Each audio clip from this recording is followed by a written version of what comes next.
Welcome to WooEnglish. Learn English through stories using clear and simple sentences. Before we start, we encourage you to leave comments and press the like button to support us.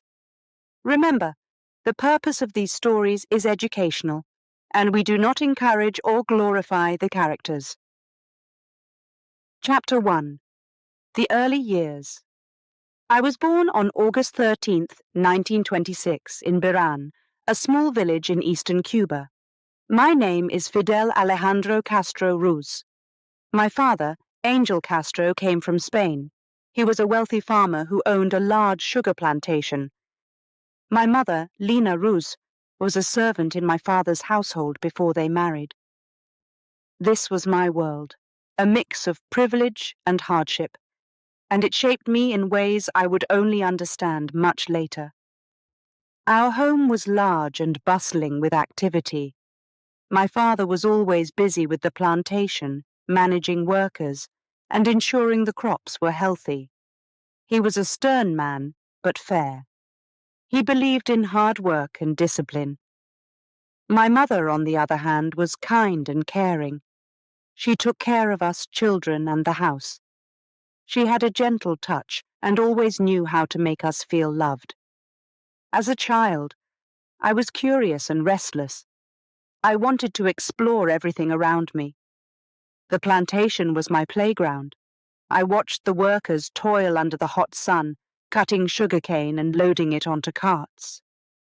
Their faces were worn and tired, but they never complained. I admired their strength and endurance. I often wondered why they had to work so hard while others lived in comfort. School was an adventure for me. I attended a small local school where I learned to read and write. I loved books and stories. They opened up new worlds for me, worlds where anything was possible. My favorite subjects were history and politics. I was fascinated by the stories of great leaders and revolutions. I dreamed of making a difference, of being someone important. My father believed in education, and he sent me to better schools in Santiago de Cuba and later in Havana. These were big cities, full of noise and excitement. I was away from home, but I was eager to learn and make new friends. The schools were different from what I was used to. They were strict, and the teachers demanded a lot from us. But I thrived in this environment. I enjoyed the challenge. At the University of Havana, I studied law. This was a turning point in my life.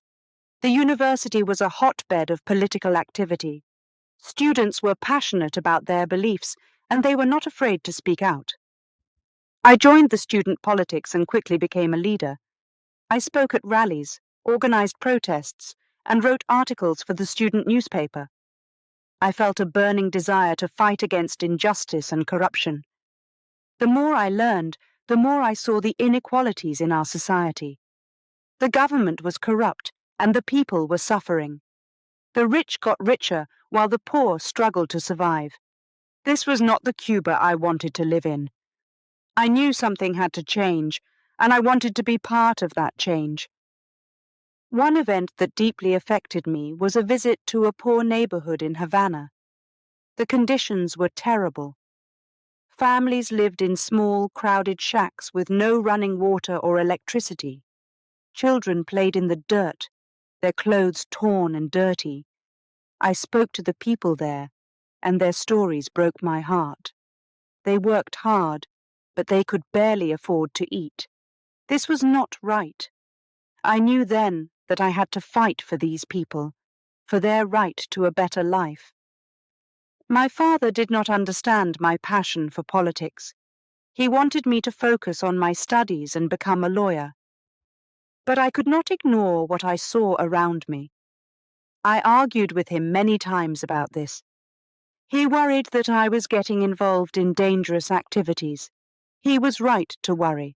The path I chose was full of risks, but I was determined. In 1947, I joined an expedition to overthrow the dictator Rafael Trujillo in the Dominican Republic. This was my first taste of revolution. The mission failed, and we had to escape back to Cuba. But this did not discourage me. It only made me more determined. I continued my fight against the government, organizing protests and speaking out against injustice. My life changed forever on July 26, 1953.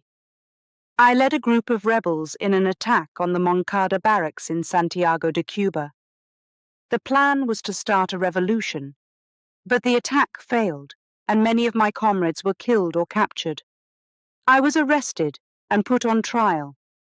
This was a dark time, but it was also a moment of clarity for me. I defended myself in court, delivering a speech that would become famous. I ended with the words, "History will absolve me." I was sentenced to 15 years in prison, but I knew that our fight was just beginning. In prison, I had time to think and plan. I wrote letters and articles, spreading our message. After less than 2 years, I was released as part of a general amnesty. I went into exile in Mexico, where I met the man who would become my close comrade, Che Guevara. Together, we planned our return to Cuba, ready to continue the fight. Looking back, I see how my early years shaped me. The contrast between my privileged upbringing and the suffering of the workers on my father's plantation opened my eyes to the inequalities in our society. My education and involvement in politics gave me the tools to fight for change. And the failure of the Moncada barracks attack taught me the importance of perseverance.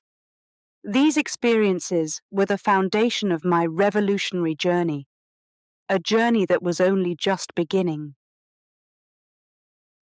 Chapter 2: Education and Awakening. I grew up in Biran, a small village in eastern Cuba.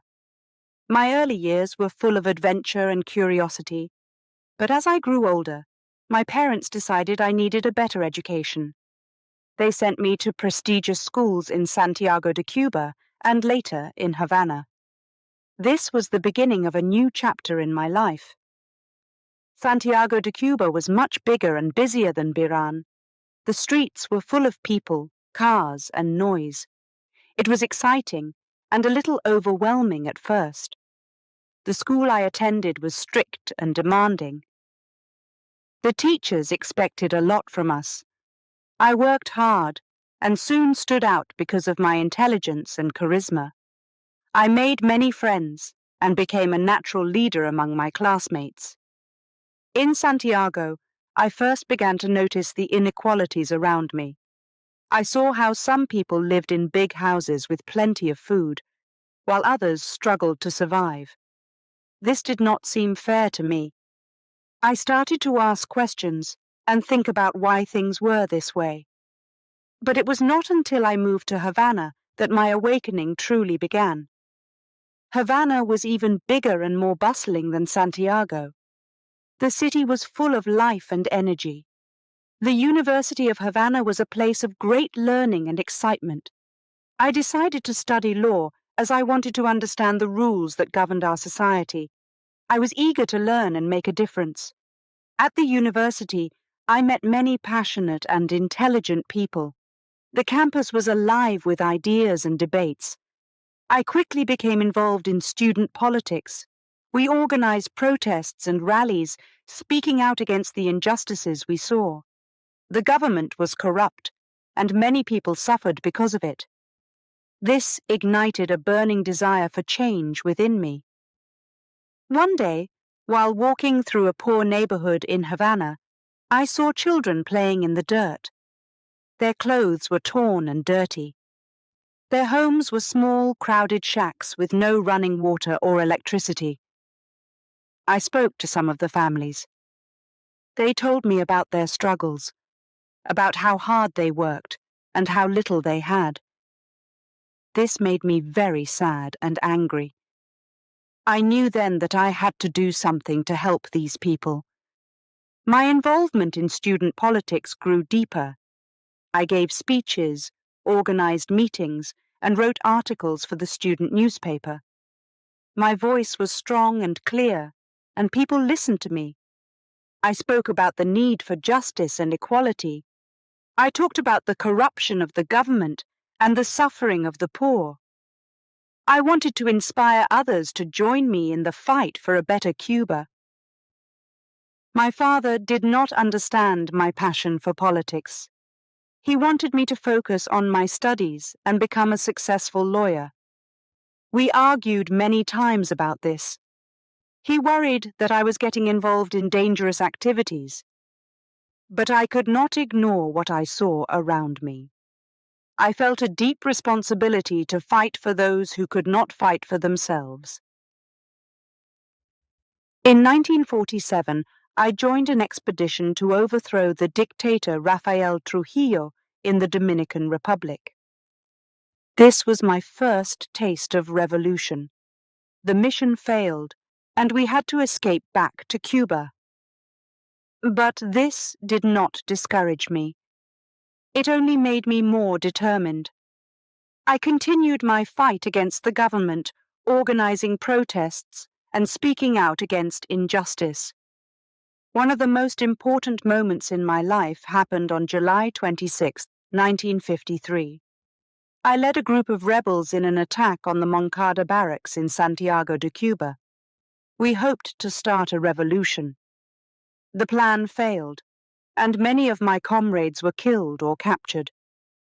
I was arrested and put on trial. This was a dark time, but it was also a moment of clarity for me. I defended myself in court, delivering a speech that would become famous. I ended with the words, "History will absolve me." I was sentenced to 15 years in prison, but I knew that our fight was just beginning. In prison, I had time to think and plan. I wrote letters and articles, spreading our message. After less than 2 years, I was released as part of a general amnesty. I went into exile in Mexico, where I met the man who would become my close comrade, Che Guevara. Together, we planned our return to Cuba, ready to continue the fight. Looking back, I see how my education and awakening shaped me. The contrast between my privileged upbringing and the suffering of the workers on my father's plantation opened my eyes to the inequalities in our society. My education and involvement in politics gave me the tools to fight for change, and the failure of the Moncada barracks attack taught me the importance of perseverance. These experiences were the foundation of my revolutionary journey, a journey that was only just beginning. Chapter 3: The Seeds of Revolution. In 1947, I joined an expedition to overthrow the dictator Rafael Trujillo in the Dominican Republic. This mission was dangerous, but it was a cause I believed in deeply. We wanted to bring freedom to the people suffering under Trujillo's harsh rule. We were a small group, full of hope and determination. As we prepared for the journey, I felt a mix of fear and excitement. This was my first real step into the world of revolution. The expedition began with high spirits, but it soon turned into a disaster. Our plans fell apart, and we were forced to retreat. Many of my comrades were captured or killed. I barely escaped with my life. This failure was a hard blow, but it did not break my spirit. Instead, it made me more determined. I realized that the fight for justice would be long and difficult, but I was ready for the challenge. Back in Cuba, the situation was getting worse. President Fulgencio Batista ruled with an iron fist. Corruption was everywhere, and the rich grew richer while the poor suffered. I could not stand by and watch my people suffer. I knew I had to continue the fight. I began organizing protests and rallies. We spoke out against the government, demanding change. The police often broke up our gatherings, but we did not give up. One night, I was speaking at a rally in Havana. The crowd was large and angry. People were tired of living in poverty and fear. As I spoke, I felt their pain and anger. I told them that we had the power to change our country. I urged them to stand up and fight for their rights. The crowd cheered, and I knew that we were on the right path. We were planting the seeds of revolution. The government saw me as a threat. They tried to silence me, but I would not be silenced.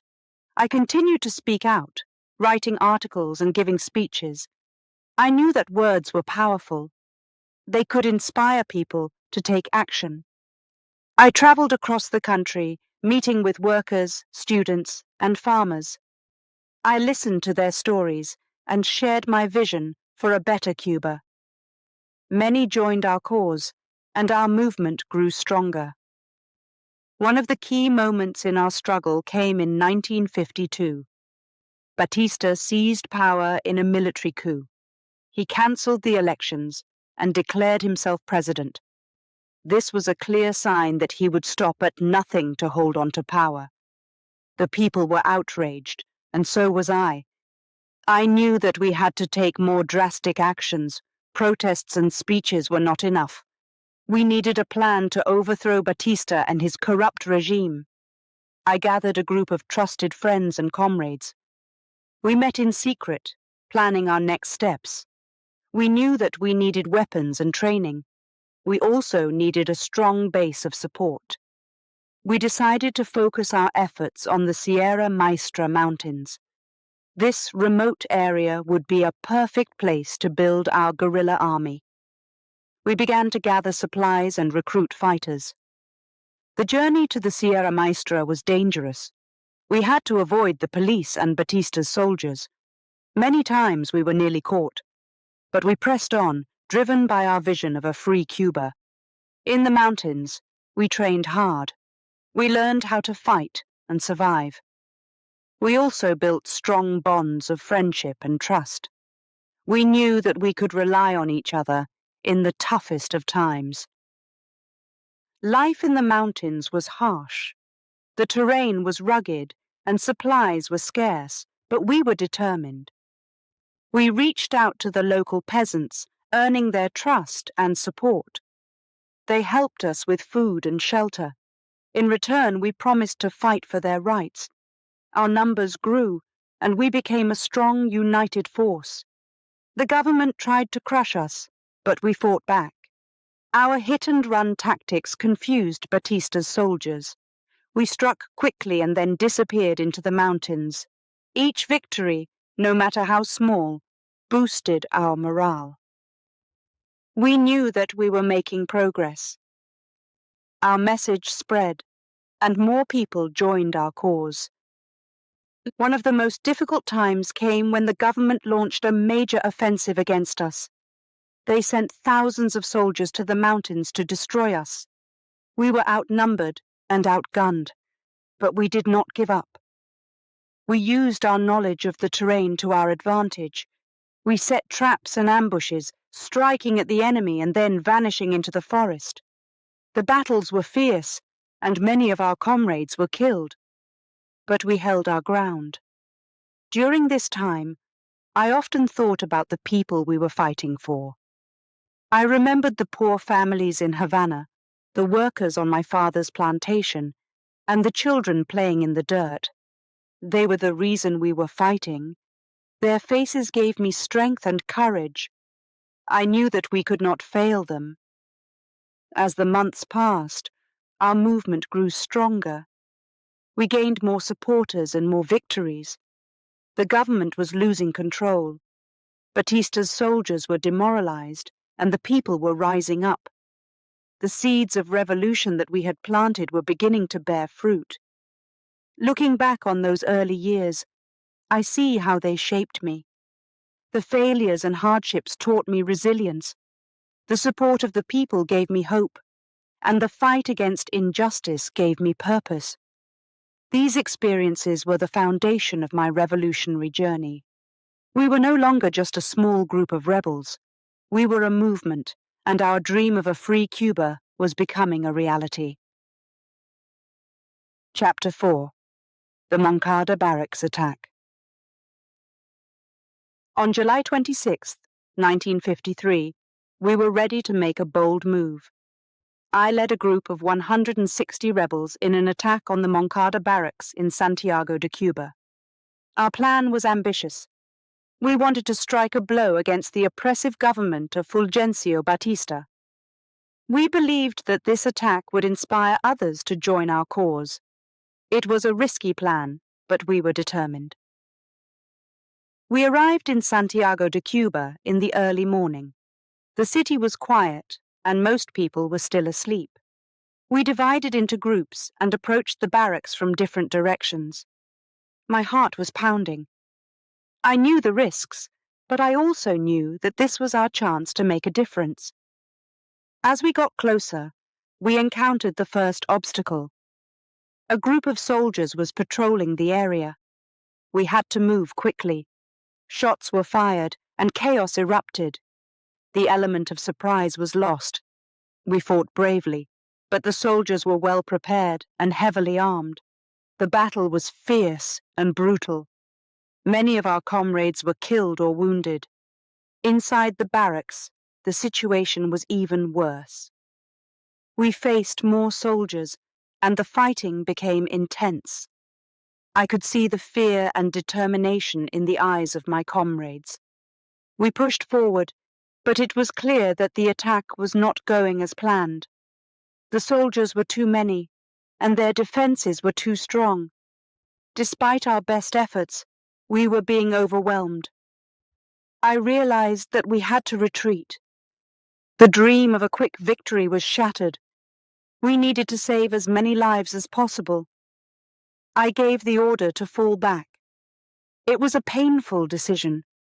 We had come so far, and now we were forced to abandon our mission. As we retreated, many of us were captured. The soldiers showed no mercy. They beat and arrested us, dragging us to their headquarters. In the aftermath of the attack, I was taken to a cell. My body ached from the wounds and the beatings, but my spirit was unbroken. I knew that we had to keep fighting, even if this battle was lost. I spent the next few days in solitary confinement, thinking about what had gone wrong and how we could continue our struggle. My trial came quickly. The courtroom was filled with soldiers, officials, and spectators. They wanted to make an example of me. I was charged with leading the attack and causing the deaths of many people. They wanted to silence me, to crush our movement. But I refused to be silenced. When it was my turn to speak, I stood up and faced the judges. I knew that this was my chance to make our message heard. I spoke about the injustices that had driven us to take action. I talked about the suffering of the Cuban people under Batista's regime. I explained why we had attacked the Moncada barracks and what we hoped to achieve. My words were passionate and heartfelt. I wanted everyone to understand that we were fighting for a just cause. I ended my speech with the words that would become famous: "History will absolve me." I believed in these words with all my heart. I knew that in time, people would see that we were on the right side of history. The courtroom was silent as I finished speaking. The judges did not show any sympathy. They sentenced me to 15 years in prison. But I left the courtroom with my head held high. I knew that our fight was far from over. Prison was a harsh and lonely place. The days were long and the conditions were terrible. But I used my time wisely. I read and studied, learning everything I could about history, politics, and revolution. I wrote letters and articles, spreading our message to the outside world. I stayed in touch with my comrades, planning our next steps. I refused to let the prison break my spirit.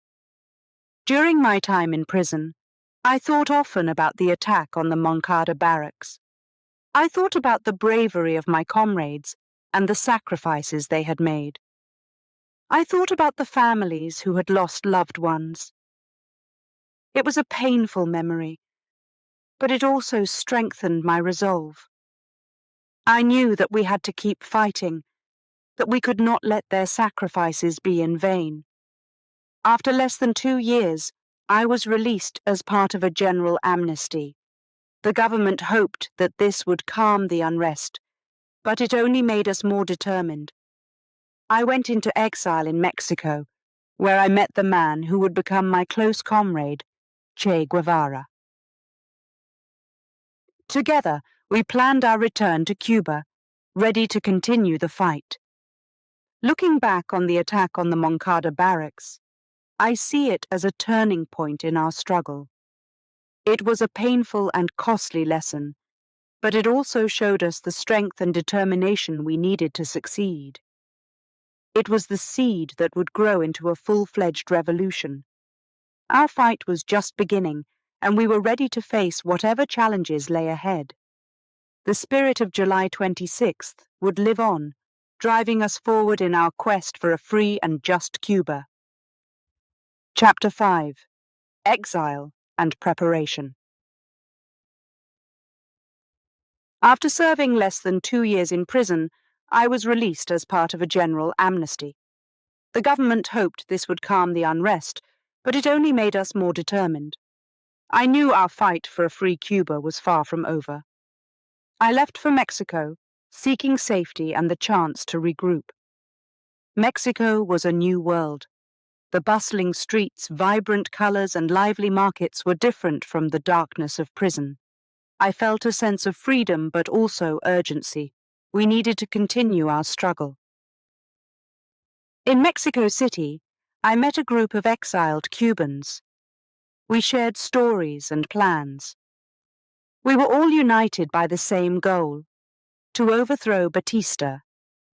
One day, I was introduced to a young Argentine doctor named Ernesto Che Guevara. Che was passionate and intelligent. He had traveled through Latin America and seen the suffering of the people. His experiences had made him a revolutionary. We talked for hours about our dreams for a better world. I knew immediately that he was someone I could trust. We decided to join forces. Che and I began planning a guerrilla war. We knew it would be difficult, but we were ready to face any challenge. We gathered a small group of fighters, men who were brave and committed to our cause. We trained in secret, learning how to fight and survive in harsh conditions. Each day we became stronger and more united. We needed a way to return to Cuba. We found an old yacht named Grandma. It was small and worn, but it would carry us to our homeland. On November 25th, 1956, we set sail from the Mexican coast. The journey was long and dangerous. The sea was rough, and many of us were seasick, but our spirits were high. We sang songs and shared stories, dreaming of the day we would see Cuba again. After 7 days at sea, we finally spotted the Cuban coast. It was a moment of great joy and relief, but our happiness was short-lived. We landed in a swampy area far from our planned location. We were exhausted and disoriented. Soon, we were ambushed by Batista's soldiers. The attack was fierce, and many of our comrades were killed. The rest of us scattered into the mountains. The Sierra Maestra Mountains became our refuge. Life in the mountains was hard. The terrain was rugged, and food was scarce. But we were determined to survive and continue our fight. We set up camps and trained in guerrilla warfare. We reached out to the local peasants, earning their trust and support. They helped us with food and shelter. In return, we promised to fight for their rights. Che became my close comrade and advisor. He was a brilliant strategist and a fearless fighter. Together, we planned our attacks on Batista's forces. We used hit-and-run tactics, striking quickly and then disappearing into the mountains. Each victory, no matter how small, boosted our morale. Our numbers grew as more people joined our cause. We became a strong, united force. One of our first major victories came at the town of La Plata. We ambushed a convoy of Batista's soldiers, capturing weapons and supplies. This victory showed the people that we were capable of defeating the enemy. It also gave us much-needed resources to continue our fight. The news of our success spread, inspiring others to support us. Our movement grew stronger every day. We gained more supporters and more victories. The government was losing control. Batista's soldiers were demoralized, and the people were rising up. The seeds of revolution that we had planted were beginning to bear fruit. We knew that the road ahead would be long and difficult, but we were ready to face any challenge. Looking back on those early days in Mexico and the mountains, I see how they shaped our revolution. The hardships and failures taught us resilience. The support of the people gave us hope, and the fight against injustice gave us purpose. These experiences were the foundation of our revolutionary journey. We were no longer just a small group of rebels. We were a movement, and our dream of a free Cuba was becoming a reality. Each day in the mountains was a test of our resolve. We faced hunger, illness, and constant danger. But we also experienced moments of great camaraderie and inspiration. We sang songs around the campfire, shared stories of our lives, and dreamed of the future. These moments gave us strength and reminded us why we were fighting. One of the most difficult times came when Batista launched a major offensive against us. Thousands of soldiers were sent to the mountains to destroy us. We were outnumbered and outgunned, but we used our knowledge of the terrain to our advantage. We set traps and ambushes, striking at the enemy and then vanishing into the forest. The battles were fierce, and many of our comrades were killed, but we held our ground. During this time, I often thought about the people we were fighting for. I remembered the poor families in Havana, the workers on my father's plantation, and the children playing in the dirt. They were the reason we were fighting. Their faces gave me strength and courage. I knew that we could not fail them. As the months passed, our movement grew stronger. We gained more supporters and more victories. The government was losing control. Batista's soldiers were demoralized, and the people were rising up. The seeds of revolution that we had planted were beginning to bear fruit. Our fight was just beginning, and we were ready to face whatever challenges lay ahead. The spirit of our struggle would live on, driving us forward in our quest for a free and just Cuba. Chapter 6. The Sierra Maestra Campaign. The landing in Cuba was a disaster. We had hoped for a triumphant return, but instead we faced immediate danger. Most of our comrades were killed or captured. Only a few of us survived. Among the survivors were my brother Raúl, Che Guevara, and myself. We fled into the Sierra Maestra Mountains, seeking refuge and a new beginning. The Sierra Maestra was a harsh and rugged place. The mountains were covered in dense forest, and the terrain was difficult to navigate. But it was also a perfect hiding place. We set up camp and began to regroup. We knew that we needed to build a strong guerrilla force if we were going to continue our fight against Batista. Our first priority was survival. We had little food and few supplies. The local peasants, however, came to our aid. They shared their meager provisions with us and provided us with shelter. In return, we promised to fight for their rights and freedom. Slowly, We gained their trust and support. Life in the mountains was hard. We faced hunger, illness, and constant danger from Batista's soldiers, but we were determined. We trained every day, learning how to fight and survive in the harsh conditions. Che Guevara, with his medical knowledge and military skills, became a key figure in our group. He treated the sick and wounded and helped train our fighters. We used hit-and-run tactics to strike at Batista's forces. We would attack quickly and then disappear into the mountains. These tactics were effective. They confused and demoralized the enemy. Each successful raid boosted our morale and strengthened our resolve. Propaganda was another important part of our strategy.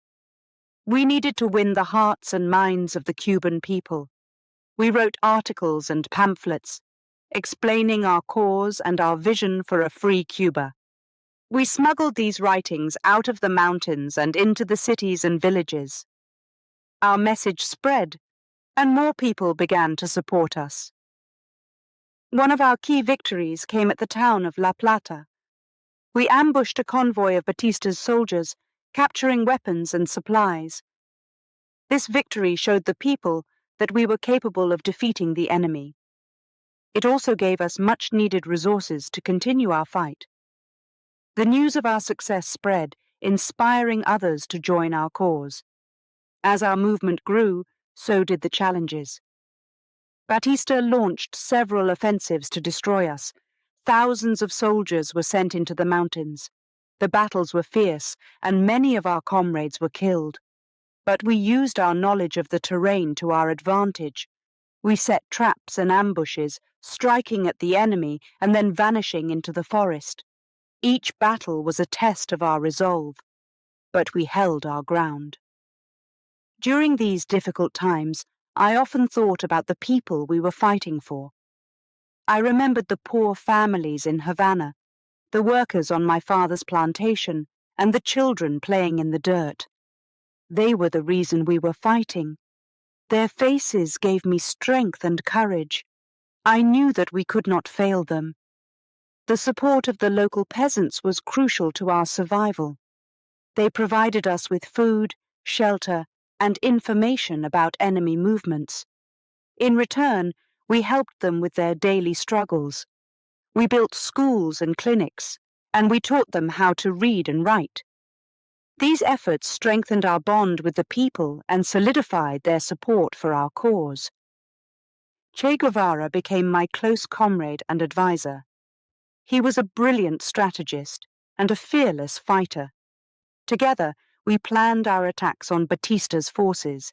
We used hit-and-run tactics, striking quickly and then disappearing into the mountains. Each victory, no matter how small, boosted our morale. Our numbers grew as more people joined our cause. We became a strong, united force.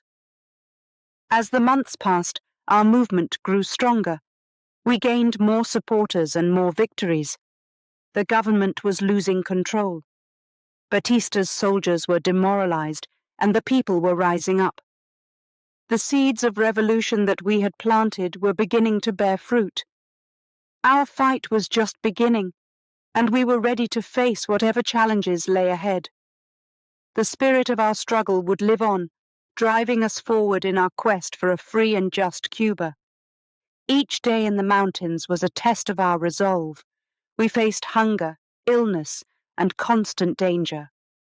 But we also experienced moments of great camaraderie and inspiration. We sang songs around the campfire, shared stories of our lives, and dreamed of the future. These moments gave us strength and reminded us why we were fighting. One of the most difficult times came when Batista launched a major offensive against us. Thousands of soldiers were sent to the mountains to destroy us. We were outnumbered and outgunned, but we used our knowledge of the terrain to our advantage. We set traps and ambushes, striking at the enemy and then vanishing into the forest. The battles were fierce, and many of our comrades were killed. but we held our ground. During this time, I often thought about the people we were fighting for. I remembered the poor families in Havana, the workers on my father's plantation, and the children playing in the dirt. They were the reason we were fighting. Their faces gave me strength and courage. I knew that we could not fail them. As the months passed, our movement grew stronger. We gained more supporters and more victories. The government was losing control. Batista's soldiers were demoralized, and the people were rising up. The seeds of revolution that we had planted were beginning to bear fruit. Our fight was just beginning, and we were ready to face whatever challenges lay ahead. The spirit of our struggle would live on, driving us forward in our quest for a free and just Cuba. Chapter 7. Victory and Challenges. January 1st, 1959, was a day I will never forget. After years of struggle, Batista fled Cuba. Our forces marched triumphantly into Havana. The streets were filled with cheering crowds. The people were celebrating the end of a brutal dictatorship. I felt a mix of joy and responsibility. Our fight had brought us to this moment, but now the real work began. We faced enormous challenges. Cuba was in ruins. The economy was shattered. There was widespread poverty and inequality. We had to rebuild from the ground up. Our first task was to restore order. We set up a provisional government and began to address the most urgent needs of the people. Food, water, and medical supplies were distributed to those in need. One of our main goals was to institute land reforms. The vast majority of the land was owned by a few wealthy families. This was not fair. We wanted to give land to the peasants who worked on it. We believed that this would not only improve their lives, but also boost the economy.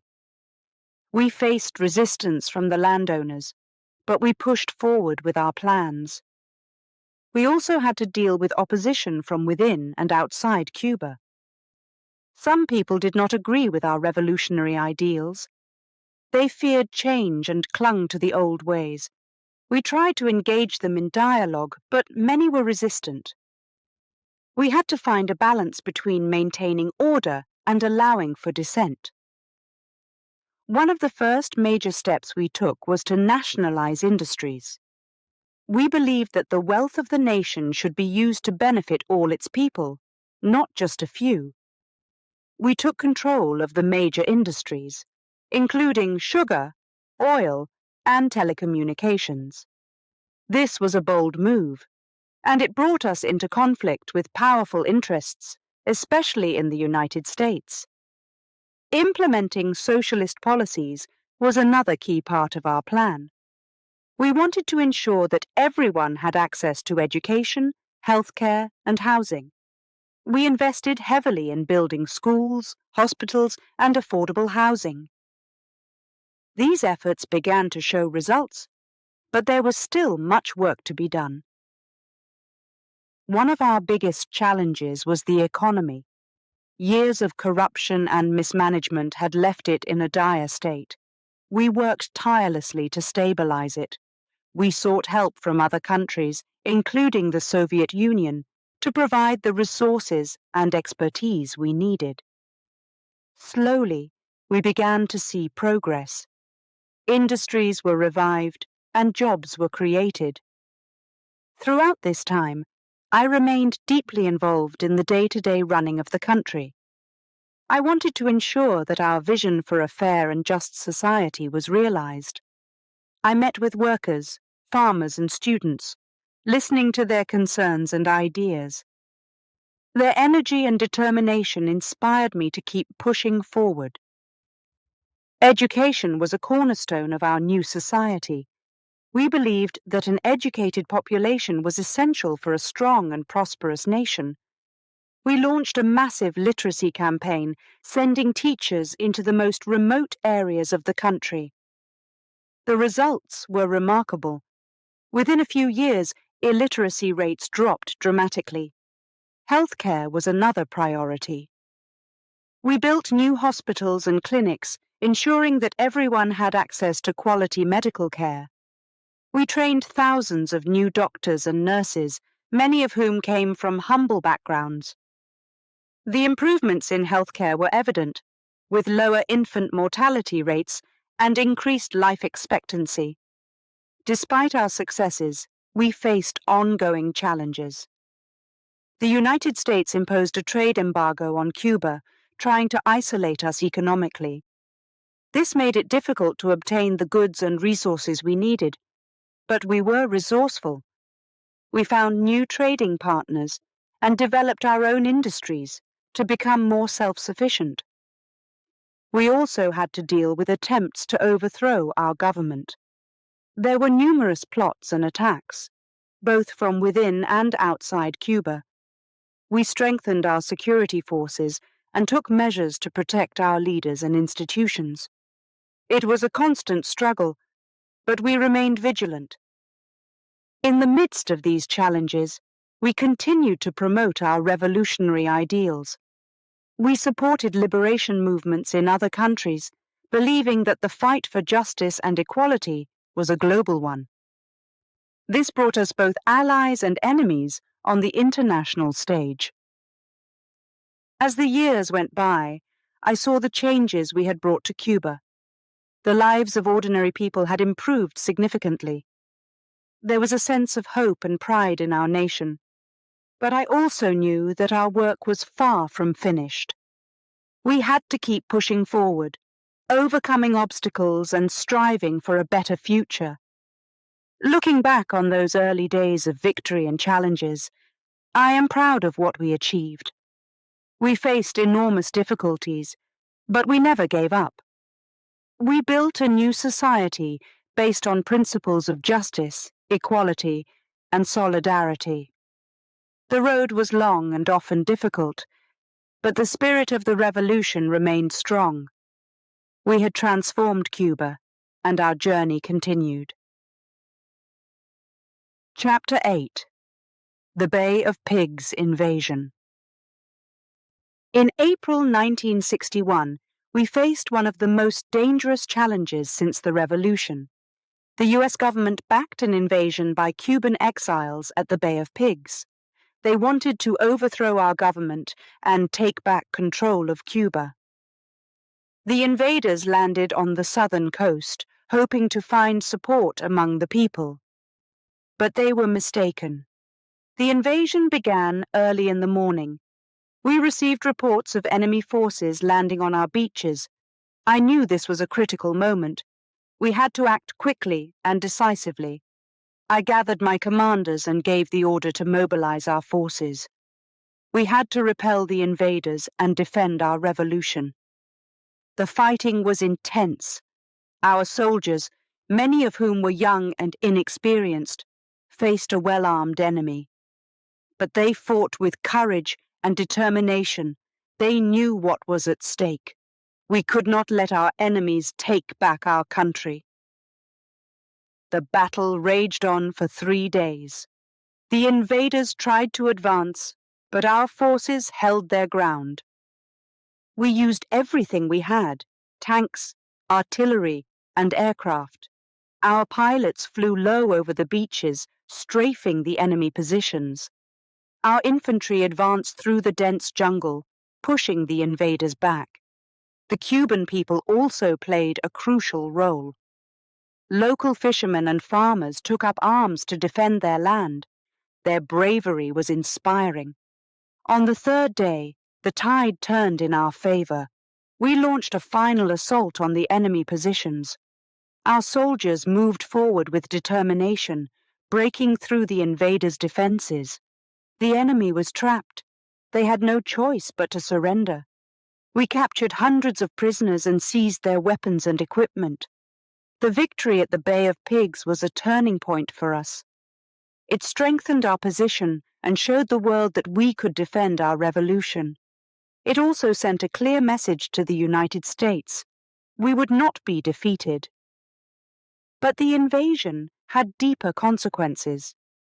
It pushed us closer to the Soviet Union. We needed allies who would support us in our struggle against US aggression. The days following the invasion were filled with tension. We knew that the United States would not give up easily. They had invested a lot in the failed invasion and would likely try again. We had to prepare for the worst. I met with my advisors to discuss our next steps. We decided to strengthen our defenses and seek support from the Soviet Union. I traveled to Moscow to meet with Soviet leaders. I explained our situation and asked for their help. They agreed to provide us with military aid, including weapons and advisors. This was a significant step. It marked the beginning of a close alliance between Cuba and the Soviet Union. We knew that this alliance would provoke the United States, but we had no other choice. Back in Cuba, we began to build our defenses. We constructed bunkers and fortified positions along the coast. We also trained our soldiers and prepared the people for the possibility of another invasion. The atmosphere was tense, but there was also a sense of determination. We had faced great challenges before, and we were ready to face them again. The Bay of Pigs invasion also had a profound impact on me personally. It reinforced my belief in the strength and resilience of the Cuban people. I saw firsthand the courage and determination of our soldiers and civilians. Their bravery inspired me and gave me hope for the future. I knew that as long as we stood together, we could overcome any challenge. As the months passed, the tension between Cuba and the United States grew. The failed invasion had humiliated the US government, and they were determined to bring us down. They imposed a trade embargo, hoping to isolate us economically. But we found ways to survive. We traded with other countries and developed our own industries. The support from the Soviet Union was crucial. They provided us with much-needed resources and technical expertise. We began to modernize our military and improve our infrastructure. Our relationship with the Soviet Union grew stronger, and we became a key player in the Cold War. The Bay of Pigs invasion was a catalyst for change. It marked the beginning of decades of tension between Cuba and the United States. But it also strengthened our resolve and united us in our fight for independence. We knew that the road ahead would be difficult, but we were ready to face any challenge. Looking back on those days, I am proud of what we accomplished. The victory at the Bay of Pigs showed the world that we were a force to be reckoned with. It also taught us valuable lessons about resilience and determination. We had faced a powerful enemy and emerged victorious. The spirit of the revolution remained strong, and our journey continued. Each day, I worked tirelessly to ensure that our revolution would succeed. I met with workers, soldiers, and students, listening to their concerns and ideas. Their energy and commitment inspired me to keep pushing forward. We faced many challenges, but we never lost sight of our goal, a free and just Cuba. The Bay of Pigs invasion was a defining moment in our history. It tested our strength and resolve, but it also brought us closer together. We had proven that we could defend our revolution against all odds. As we moved forward, we carried with us the lessons learned from that battle. The fight for justice and equality continued, and we were ready for whatever lay ahead. Chapter 9. The Cuban Missile Crisis. In October 1962, the world stood on the edge of a catastrophe. The Cuban Missile Crisis was the most dangerous moment in our fight for independence. It all began when the Soviet Union placed nuclear missiles in Cuba. This decision put us at the center of a tense standoff between the United States and the Soviet Union. We agreed to the missiles because we needed a strong defense against future invasions. The memory of the Bay of Pigs was still fresh in our minds. We could not afford another attack. The missiles were our insurance, a way to protect our revolution and our people. But the stakes were high. We knew that this move would provoke a strong reaction from the United States. In October, American spy planes discovered the missiles. The reaction was immediate and severe. President Kennedy demanded their removal and imposed a naval blockade around Cuba. The world watched as the tension between the two superpowers escalated. We were caught in the middle, facing the possibility of a nuclear war. The days that followed were filled with fear and uncertainty. The United States threatened to invade if the missiles were not removed. The Soviet Union stood by us, refusing to back down. The world held its breath, waiting to see what would happen next. It was a time of great pressure and intense negotiations. I played a crucial role during this crisis. I stood firm in our decision to defend Cuba. I knew that showing weakness could invite another invasion, but I also knew that we had to find a peaceful solution. I communicated with both the Soviet and American leaders, trying to navigate this dangerous situation. The pressure was immense, but I remained focused on our goal, to protect Cuba and avoid a nuclear war. The tension reached its peak on October 27th. Both sides were preparing for the worst. The threat of war loomed over us, but behind the scenes, negotiations were taking place. The Soviet leader, Nikita Khrushchev, and President Kennedy were searching for a way out of the crisis. The world watched and waited, hoping for a peaceful resolution. Finally, on October 28th, an agreement was reached. The Soviet Union agreed to remove the missiles from Cuba.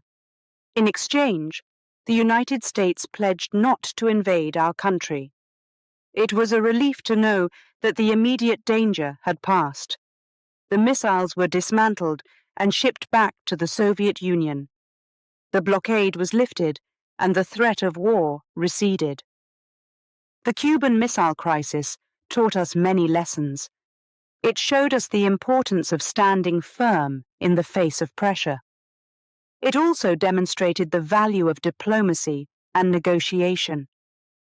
We had faced the brink of nuclear war and emerged with our independence intact.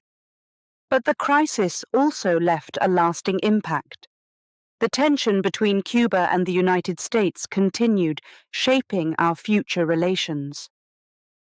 In the aftermath of the crisis, we focused on rebuilding and strengthening our country.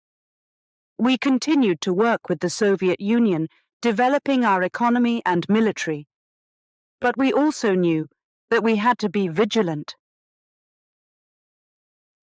The threat of invasion was still real. We could not afford to let our guard down. The Cuban people showed incredible resilience during this time. Despite the fear and uncertainty, they remained strong and united. They supported our government and our decisions. Their courage and determination inspired me to keep fighting for our revolution. We had faced great challenges and emerged stronger. Looking back on the Cuban Missile Crisis, I am proud of how we handled it. We stood firm in our principles and protected our country. We showed the world that Cuba could not be bullied or intimidated. The crisis also strengthened our resolve to continue our fight for justice and equality. We knew that the road ahead would be difficult, but we were ready to face any challenge.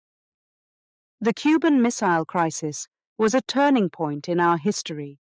It tested our strength and resolve, but it also brought us closer together. We had proven that we could defend our revolution against all odds. As we moved forward, we carried with us the lessons learned from that crisis. The fight for justice and equality continued, and we were ready for whatever lay ahead. In the years that followed, we continued to build our nation. We invested in education, healthcare, and infrastructure. We worked to improve the lives of our people, ensuring that everyone had access to the basic necessities. We faced many challenges, but we never lost sight of our goal: a free and just Cuba. The Cuban Missile Crisis was a defining moment in our journey. It showed us the power of unity and determination. It reminded us of the importance of standing up for what we believe in. As I reflect on those days, I am filled with pride and gratitude. We faced one of the greatest threats in our history and emerged victorious. Our revolution was strong, and our future was bright. The spirit of the Cuban people remained unbroken, and our journey continued. Chapter 10. Exporting Revolution.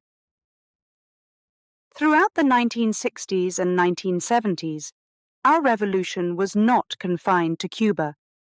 I believed that the struggle for justice and equality should extend beyond our borders. We supported revolutionary movements around the world.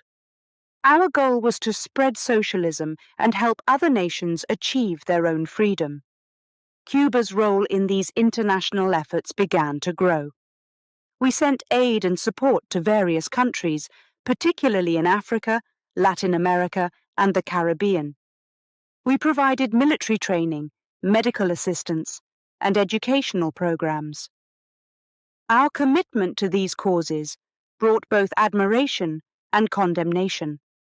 Some saw us as champions of the oppressed, while others viewed us as troublemakers. One of our first major international efforts was in Algeria. In 1961, the Algerian people were fighting for independence from French colonial rule. We provided them with weapons, training, and medical aid. I felt a strong connection to their struggle, seeing it as similar to our own fight against Batista. The victory of the Algerian people in 1962 was a significant moment. It reinforced my belief in the power of solidarity and revolution. Our involvement in Africa continued with the Congo. After the assassination of Patrice Lumumba, the country fell into chaos. We sent Cuban fighters, led by Che Guevara, to support the revolutionary forces. The mission was challenging, and ultimately, it did not succeed. However, it was a valuable experience. It showed us the complexities of international struggles and the need for local leadership and support. One of our most significant contributions was in Angola. In 1975, Angola was fighting for independence from Portuguese colonial rule. The conflict quickly turned into a civil war, with various factions vying for power. The United States and South Africa supported one side, while the Soviet Union and Cuba supported the other. We sent thousands of Cuban troops to Angola, providing crucial support to the revolutionary forces. The Battle of Quito Cuanavale in 1988 was a turning point in the Angolan conflict. Our troops fought alongside Angolan forces, holding off a major South African offensive. The victory was significant. It helped secure Angola's independence and also contributed to the eventual downfall of apartheid in South Africa. This moment was a source of great pride for us. It showed the impact of our commitment to international solidarity. In Latin America, we supported various revolutionary movements. In Nicaragua, we provided support to the Sandinista National Liberation Front. They were fighting to overthrow the Somoza dictatorship. In 1979, they succeeded, and Nicaragua embarked on its own path of socialist transformation. Our support was instrumental in their victory, and it strengthened our ties with other revolutionary governments in the region. Our involvement in the Caribbean was also significant. We supported the government of Maurice Bishop in Grenada. Bishop was a Marxist-Leninist leader who aimed to implement socialist policies. We provided medical, educational, and military assistance. Unfortunately, in 1983, a coup led to Bishop's assassination. The United States then invaded Grenada, reversing many of the gains made by the revolution. These international efforts were not without controversy. Many countries, especially the United States, criticized our actions. They accused us of interfering in the internal affairs of other nations and spreading communism. We faced economic sanctions and diplomatic isolation, but we remained steadfast in our beliefs. We saw our actions as a continuation of our revolutionary struggle, a way to help others achieve the same freedom we had fought for in Cuba. Our internationalism also brought admiration. Many people around the world saw us as a beacon of hope. They admired our courage and commitment to social justice. Our medical missions in particular were highly praised. Cuban doctors and nurses traveled to remote areas, providing much-needed health care.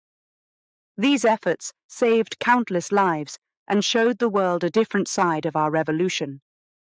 Throughout these years, I remained deeply involved in our international efforts.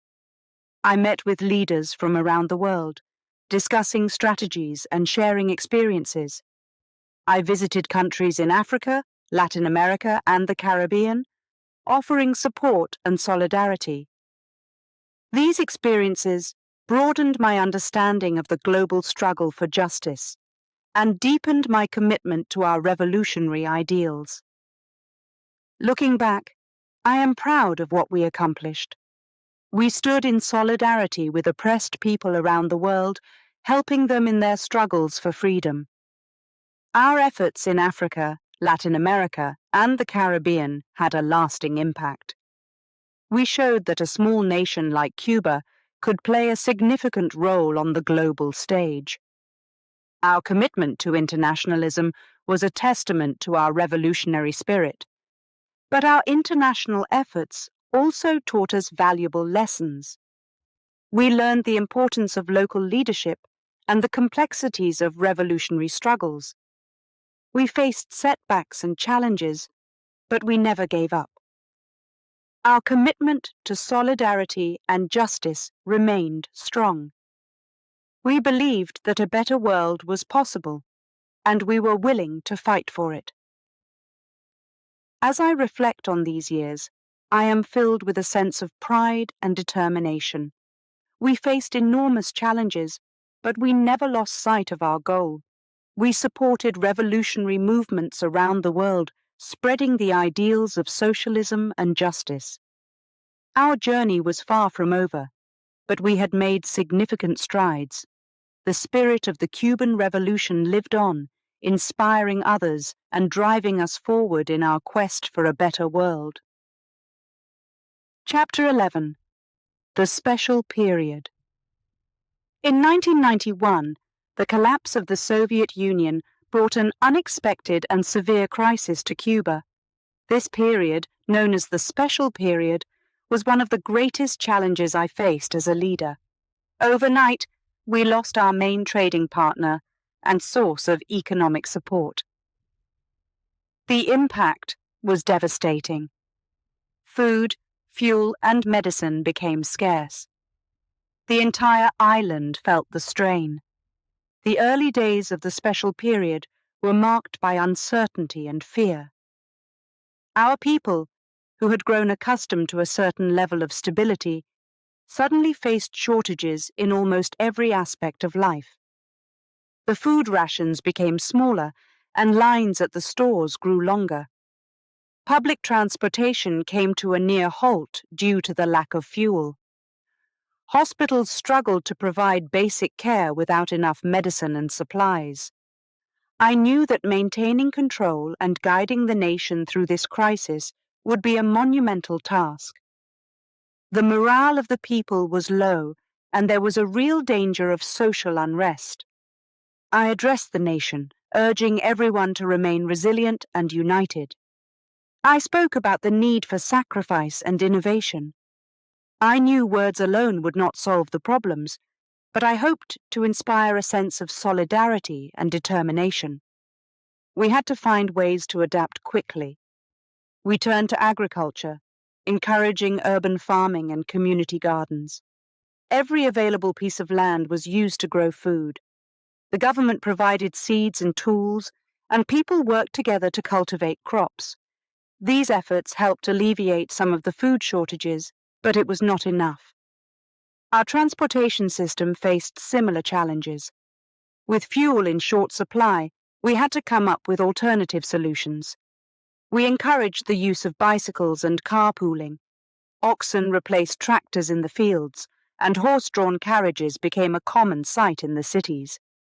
These changes were difficult, but they demonstrated the resourcefulness and resilience of our people. Healthcare was another critical area. With limited access to medicine, our doctors and nurses had to find new ways to treat patients. We turned to natural and traditional remedies, using herbs and plants to create medicines. Our medical professionals also focused on preventive care, emphasizing the importance of nutrition and hygiene to keep people healthy. Despite these efforts, the situation remained dire. The economy was in freefall, and the black market thrived. People were desperate, and the government had to take action to stabilize the economy. I decided to introduce limited market reforms. This was a difficult decision, as it went against many of our socialist principles, but it was necessary to prevent total collapse. We allowed small private businesses to operate, giving people the opportunity to earn a living through their own efforts. Farmers' markets were established, where people could sell their produce directly to consumers. We also opened the country to tourism, inviting foreigners to visit and spend money in our hotels, restaurants, and shops. These measures helped inject much-needed cash into the economy. The special period tested the resilience of our nation. It was a time of great hardship, but it also brought out the best in our people. Communities came together to support one another.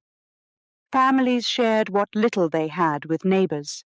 There was a sense of solidarity and mutual aid that kept us going through the darkest days. International support was also crucial. Countries like China and Venezuela stepped in to provide aid. They sent food, fuel, and medical supplies, helping to ease the burden. Our solidarity with other nations grew stronger as we navigated this crisis together. The international community saw the strength and determination of the Cuban people.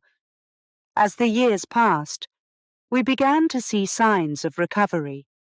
The economy started to stabilize, and the reforms we had implemented began to bear fruit. People adapted to the new realities, finding innovative ways to survive and thrive. The lessons learned during the special period would shape our future policies and strategies. Looking back, I am proud of how we faced the special period. It was a time of immense challenge, but it also highlighted the resilience and ingenuity of our people. We demonstrated that even in the face of extreme adversity, we could find solutions and move forward. The crisis reinforced my belief in the strength of our revolutionary spirit. The special period was a defining moment in our history.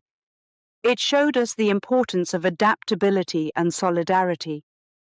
We learned to be resourceful and self-reliant, qualities that would serve us well in the years to come.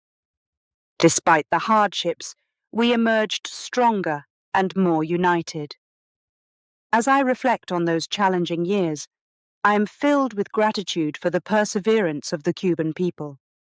Their courage and determination were the backbone of our survival. Together, we faced the crisis head-on and found a way through. The special period was a testament to the power of collective effort and the indomitable spirit of our nation. Chapter 12. Legacy and Retirement. In 2008, my health began to decline. It became clear that I could no longer lead the country as I once did. After decades of guiding Cuba through revolutions, crises, and transformations, I made the difficult decision to hand over the presidency to my brother Raúl. It was a bittersweet moment. I knew it was necessary, but stepping back from the role I had dedicated my life to was not easy. Raúl was well prepared to take over. He had been by my side through every major event in our revolution. He understood the challenges and shared my vision for Cuba. I felt confident that he would continue our work and protect the gains we had made. The transition was smooth, and the people welcomed Raúl as their new leader. Although I was no longer president, I remained deeply involved in the issues that mattered to me. I continued to write and speak about global affairs, sharing my thoughts on the challenges and injustices facing the world. My writings were published in newspapers and magazines, reaching people far beyond our island.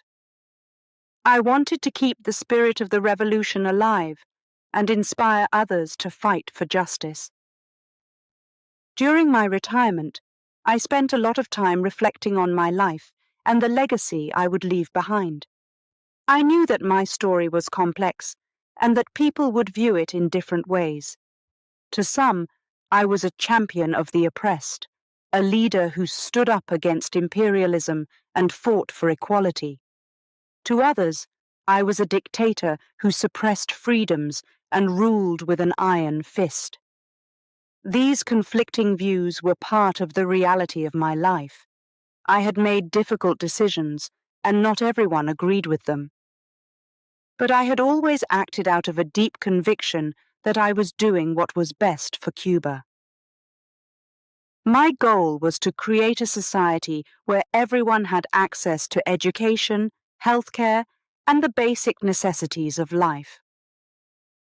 I believed that the revolution was the only way to achieve this. As I looked back on the years, I remembered the triumphs and the challenges, the victory over Batista, the struggle during the Bay of Pigs invasion, the tense days of the Cuban Missile Crisis, the support we gave to revolutionary movements around the world, and the resilience we showed during the special period. Each of these moments shaped the course of our nation and defined who we were. In my retirement, I also found joy in simpler things. I spent time with my family, enjoyed the beauty of our island, and reflected on the natural world. I found peace in nature, a stark contrast to the turbulent years of my leadership. These moments of tranquility were a gift, a chance to appreciate the quiet strength of life. On November 25th, 2016, I passed away. The news of my death spread quickly, and the world reacted in various ways. In Cuba, people mourned the loss of their leader, reflecting on the impact I had on their lives. Around the world, there were mixed reactions. Some praised my contributions to social justice, while others criticized my methods and policies. My legacy is indeed complex. I am remembered as a symbol of resistance and defiance, someone who challenged the powerful and stood up for the vulnerable. I inspired many to believe in the possibility of change and the power of collective action. But my legacy also includes the controversies and the criticisms.